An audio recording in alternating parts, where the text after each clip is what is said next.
Esta é a última semana do ano de votações aqui no plenário Ulisses Guimarães. Daqui a pouco eu trago mais detalhes do que pode ser votado.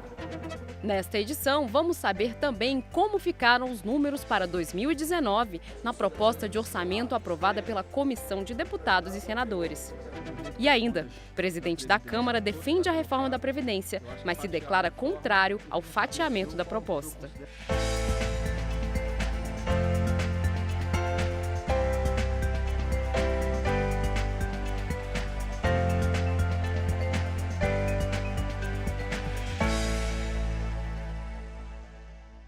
Esta é a última semana de trabalho do ano aqui no Congresso Nacional. Na Câmara, 3 medidas provisórias estão à disposição para serem votadas pelos deputados.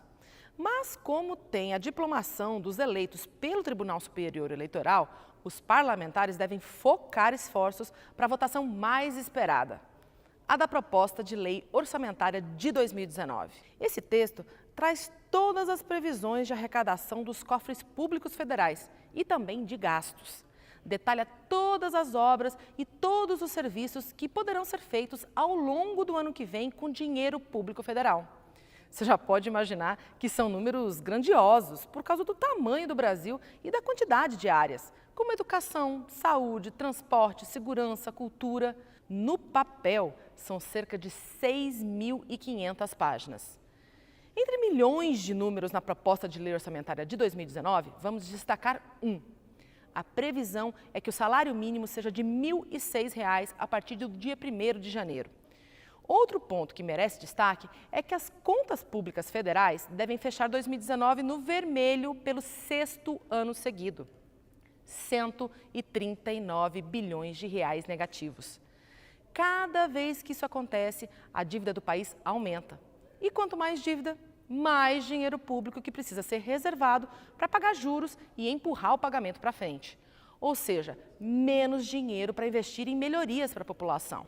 E isso pressiona o novo presidente da República, Jair Bolsonaro, a adotar ações que diminuam o endividamento, numa realidade de proibição constitucional de aumento de gastos, com despesas obrigatórias em alta e investimentos em baixa. Pode ser que na hora de votar a proposta aqui no plenário, alguns parlamentares tentem aumentar a verba que vai para os seus estados de origem. Mas a probabilidade é que o texto não mude muito em relação ao que já foi aprovado na Comissão Mista de Senadores e Deputados semana passada. Bom, é isso aí. A votação do projeto de orçamento de 2019 está marcada para esta terça-feira aqui no plenário Ulisses Guimarães. Esta costuma ser a última votação do ano no Congresso. Veja agora como ficaram os números para 2019 na proposta de orçamento do país aprovada na Comissão Mista. O orçamento da União é uma estimativa de tudo que o governo e as empresas federais vão gastar no ano seguinte. Os números impressionam. Em 2019, o governo deverá ter uma despesa de mais de 2 trilhões 600 bilhões de reais. Isso sem contar o refinanciamento da dívida pública. Mais de cada real dessa soma, mais de 90 centavos já estão comprometidos com o pagamento de pessoal, aposentadorias e benefícios da Seguridade Social. Sobram 155 bilhões 800 milhões de reais para investimentos em obras do governo e novos projetos das empresas estatais. Esses foram os valores aprovados na Comissão Mista de Orçamento. Deputados e senadores aproveitaram um pequeno espaço de manobra para aprovar algumas mudanças em relação ao projeto enviado pelo governo. Uma delas foi o remanejamento de 600 milhões de reais para bancar o aumento dos salários dos agentes de saúde e de combate a endemias, de R$ 1.014 para R$ 1.250. O Ministério da Saúde foi um dos poucos que teve um aumento de recursos com mais 3 bilhões de reais. O Ministério do Desenvolvimento Social teve o orçamento reforçado em 8 bilhões 700 milhões de reais. E o Ministério das Cidades em 1 bilhão 400 milhões de reais. O presidente e o relator geral da comissão lembraram que o orçamento foi elaborado com a participação da equipe de transição e especificamente com Paulo Guedes, o ministro da Economia indicado pelo governo eleito. Ele esteve aqui, reuniu com o presidente, participou. todos os relatores setoriais. Eu disse a ele, a comissão deu exatamente, quando você começa a discussão do relatório preliminar, acaba o prazo para o governo mandar algum tipo de modificação. Essa comissão teve o bom senso de ainda aumentar esse prazo. Esteve aqui conosco, conversou com todos os setoriais, participou conosco aqui com a reunião com todos os deputados e senadores do colegiado de líderes e deu a contribuição que poderia dar dentro do prazo que nós estabelecemos aqui.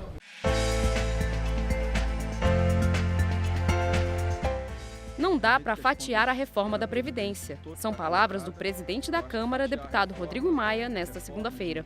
Confira a declaração. Do jeito que as contas da Previdência de todos os entes da Federação, dos municípios, dos estados e da União, se continuar do jeito que vai o aumento da despesa do déficit, não haverá recurso para discutir os outros temas. Na minha avaliação, o correto é votar uma reforma, uma nova, a que está colocada. Eu acho que fatiar a reforma vai tirando força do governo para votar os temas que vêm em seguida. Eu acho que fazer em 3, 4 etapas, você vai fazer a primeira e vai deixar de fazer as outras. Eu acho que a expectativa é grande para que a gente possa, de fato, votar as mudanças que o Brasil espera, ter um governo que represente aquilo que simbolizou nas urnas no primeiro e no segundo turno, para que o Brasil possa voltar a crescer, que o Brasil possa voltar a gerar emprego. A Comissão do Esporte se reuniu para debater um projeto de lei que extingue as torcidas organizadas. A justificativa do projeto diz que elas são responsáveis pelos atos de violência praticados nos estádios. Mas os debatedores foram unânimes em dizer que o projeto é muito radical. O representante das torcidas organizadas defendeu que a punição seja individual.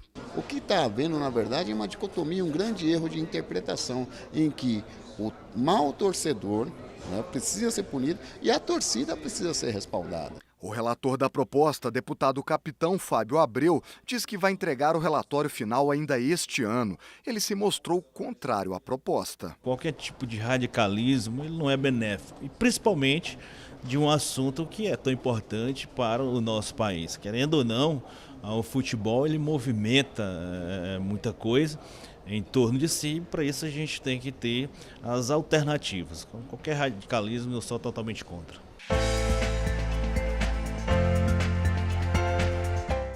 Uma resolução do Conselho de Arquitetura e Urbanismo deu o que falar aqui na Câmara. Ela estabelece a exclusividade de atuação dos arquitetos e urbanistas em atividades reclamadas por outras profissões. Os de designers de interiores, por exemplo. Na própria resolução, ele define como arquitetura de interiores tudo aquilo que compreende o design de interior. Revestimento, pintura, textura, decoração, mobiliário fixo. Ou seja, se tudo aquilo é arquitetura de interiores, o que sobra para o designer de interior? Nada. Representantes de várias profissões acusam os arquitetos de quererem reserva de mercado. Já os arquitetos defendem a restrição na prerrogativa de assinar projetos. A própria lei que regulamentou a profissão do decorador, ela deixa claro que o decorador não pode intervir, por exemplo, derrubando paredes de um ambiente, porque ele não tem formação para isso.